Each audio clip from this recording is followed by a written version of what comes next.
आज का अपना टॉपिक है स्वर्णिम भारत, जिसमें प्रारंभ से लेकर के 1206 ईस्वी तक का अध्ययन आता है।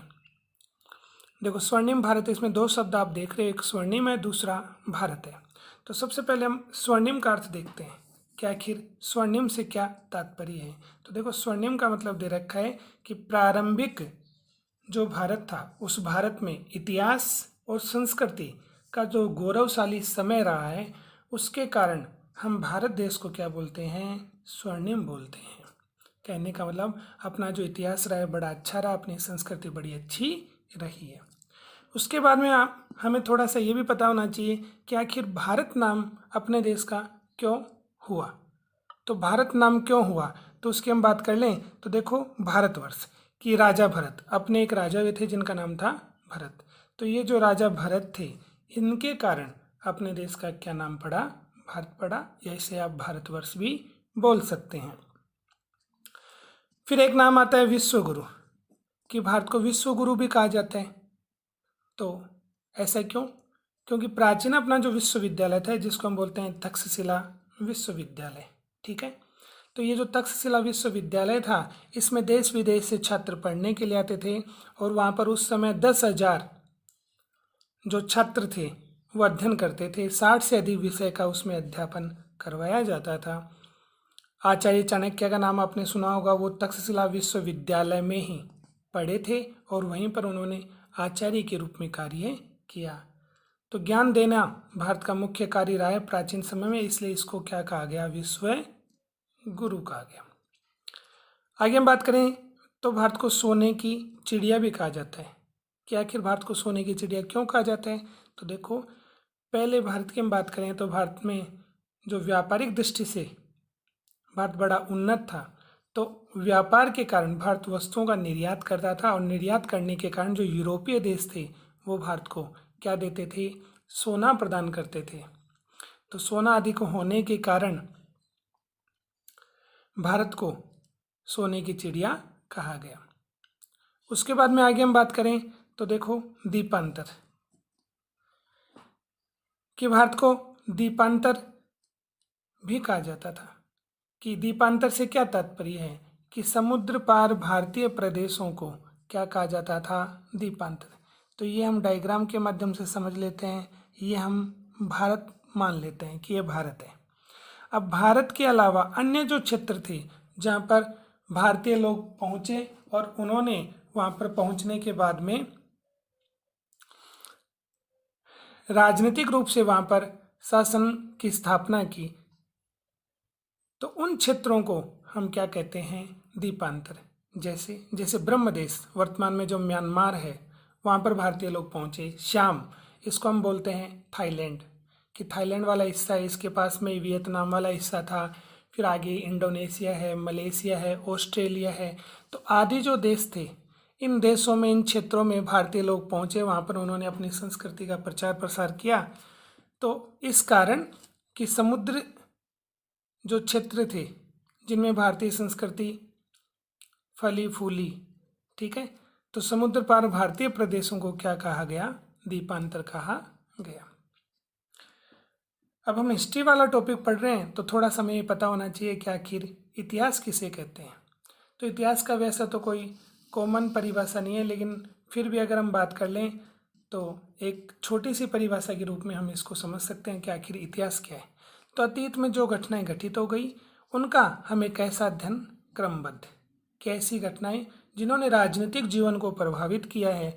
तो अतीत की वे समस्त घटनाएं जिन्होंने राजनीतिक जीवन को प्रभावित किया है, उनका कैसा अध्ययन, क्रमबद्ध अध्ययन, उसी को हम बोलते हैं इतिहास। अब इतिहास को पढ़ने की दृष्टि से अगर हम बात करें तो इतिहास को देखो, मोटे रूप में हम 3 भागों में बांट देते हैं। एक प्राचीन भारत, ठीक है, एक मध्यकालीन भारत, और तीसरा है आधुनिक भारत। प्राचीन भारत में बहुत सारी चीज़ों का हमने 9th क्लास में अध्ययन किया था। आज हम वापस से बात कर लेते हैं। तो देखो, सिंधु घाटी सभ्यता, नाम आपने सुना है, ठीक है।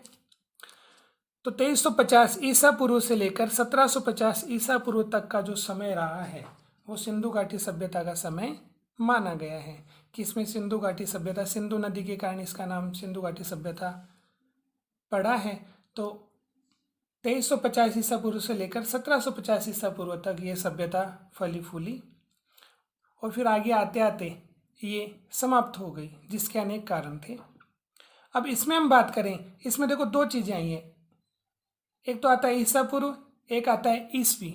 कि आखिर ईसा पूर्व और ईसवी में क्या अंतर है, तो इसको हम आसानी से समझ सकते हैं। सबसे पहले हम लेते हैं ईसा मसीह। तो ईसा मसीह को आप जानते हो, ईसा मसीह जो हैं वो ईसाई धर्म के प्रवर्तक रहे हैं। तो ईसा मसीह का जो जन्म हुआ था उससे पहले का जो समय आता है, उससे पहले का, तो हम यहाँ पर मान लेते हैं कि यहाँ पर ये ईसा मसीह का क्या है, जन्म हुआ है। इससे पहले का जो समय उसको हम बोलते हैं ईसा पूर्व, और ईसा मसीह के जन्म के बाद का जो समय उसको हम क्या बोलते हैं, ईसवी। अब इनमें थोड़ा सा अंतर है। ईसा मसीह के जन्म की पूर्व की बात करें तो पूर्व में जो समय चलता है वो उल्टा चलता है। जैसे 3000 के बाद में 2999, ऐसे कम होते होते 2000, फिर 1000, फिर 700, फिर 500, 400, 300, 200, ऐसे होते होते 1, फिर हो गया 0। और यहाँ पर इसका मतलब यहाँ पर ईसा मसीह का जन्म हुआ। इसके बाद में आगे वाला जो समय आता है वो 1, 2, 3, 4, तो ये आ गई ईसवी। और वर्तमान में कौन सी चल रही है, 2020। ठीक है। तो सिंधु घाटी सभ्यता 2350 ईसा पूर्व से लेकर 1750 ईसा पूर्व तक रही, मतलब ईसा मसीह के जन्म से पूर्व रही। ईसवी में इसका कोई प्रभाव नहीं आया। इसके बाद में अगली हम सभ्यता पढ़ते हैं, वैदिक सभ्यता। नाम से पता लग रहा है ऐसी सभ्यता जिसमें वेदों का निर्माण हुआ है या वेद अस्तित्व में आए हैं। देखो, इसका समय माना जाता है कि जब सिंधु घाटी सभ्यता जो थी वो अपने पतन की ओर पहुंच गई, समाप्त हो गई। उसके बाद में सभ्यता ही वैदिक सभ्यता। ये 1500 ईसा पूर्व से लेकर के 600 ईसा पूर्व तक रही। तो ये भी देखो ईसवी में नहीं आई है, ईसा पूर्व तक ही रही और 1500 से लेकर 600 ईसा पूर्व तक रही। अब वैदिक सभ्यता को हम दो भागों में बांट देते हैं। एक ऋग्वैदिक काल जो सबसे पहले आया इसमें, और उसके आगे आने वाले था उत्तर वैदिक काल। ऋग्वैदिक काल की हम बात करें तो 1500 ईसा पूर्व से लेकर 1000 ईसा पूर्व तक का समय रहा। अब आपको पता है कि 4 अपने वेद हैं, जिनमें सबसे पहले कौन सा वेद बना, ऋग्वेद। तो ये जो ऋग्वेद बना वो ऋग्वैदिक काल में ही इसका निर्माण हुआ। फिर बात करते हैं उत्तर वैदिक काल। तो बाकी जो 3 वेद अपने रह गए, जिनमें आता है सामवेद, यजुर्वेद, अथर्ववेद। ये जो 3 वेद थे इनका निर्माण उत्तर वैदिक काल में हुआ। तो इसका समय आता है 1000 ईसा पूर्व से लेकर 600 ईसा पूर्व। अब यहाँ पर उत्तर वैदिक काल में एक चीज और याद रखनी है कि उत्तर वैदिक काल में ही अपने क्या अस्तित्व में आई, जनपद। अभी हम अपने मुख्य टॉपिक पर नहीं पहुंचे हैं। तो उत्तर वैदिक काल में ही जनपदों का अस्तित्व आया कि जनपद क्या होते हैं। तो देखो, जनपदों को पढ़ने के लिए थोड़ा सा हम बात कर लेते हैं कि सबसे पहले हम बात करें, देखो परिवार सबसे छोटी इकाई है। परिवार को थोड़ा सा हम बड़ा करें तो परिवार से बन जाता है कबीला। परिवार से क्या बन जाता है, कबीला। फिर कबीले को थोड़ा बड़ा करें तो ये बड़ा होकर के जन बन जाएगा, और जन से ही क्या बन जाएगा, जनपद। ठीक है। अब इन जनपदों की जो बड़ी संस्था थी उसी को महाजनपद कहा गया। क्या कहा गया, महाजनपद। और इनकी संख्या कितनी थी, 16। तो ये जो महाजनपद थे ये उत्तर वैदिक काल में क्या अस्तित्व में आए, जनपद। तो उत्तर वैदिक काल में ये जनपद अस्तित्व में आए, और आगे जाकर ये जनपद जब आकार बड़ा कर लेते हैं तो किस में बदल जाते हैं, महाजनपद में। तो आगे हम पढ़ रहे हैं किसको, महाजनपद को।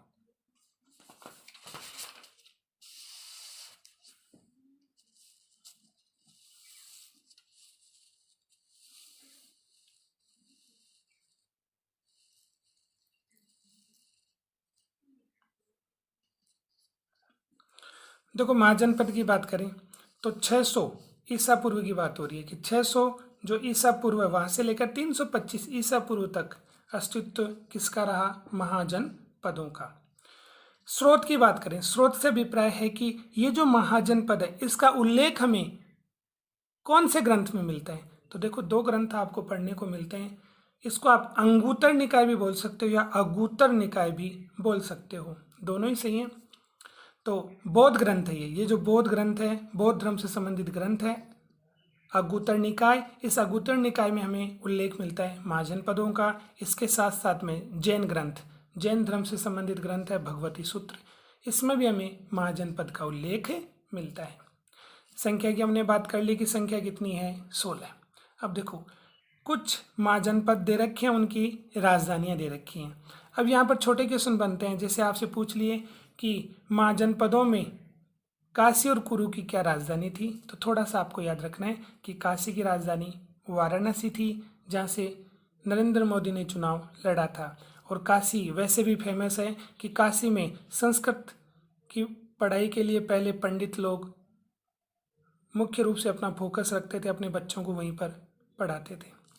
तो कुरु की राजधानी थी इंद्रप्रस्थ, अंग की राजधानी थी चंपा, मगध की राजधानी राजगृह है, वज्जी की जो राजधानी थी वो थी विदेह, मल्ल की राजधानी थी कुशावती, चेदी की राजधानी थी शक्तिमती, वत्स की जो राजधानी थी वो थी कौशाम्बी, कौशल की राजधानी थी अयोध्या, पांचाल की राजधानी थी आइच्छत्र, मत्स्य की राजधानी थी विराटनगर, सूरसेन की राजधानी थी मथुरा, अस्सक की राजधानी थी पोतन।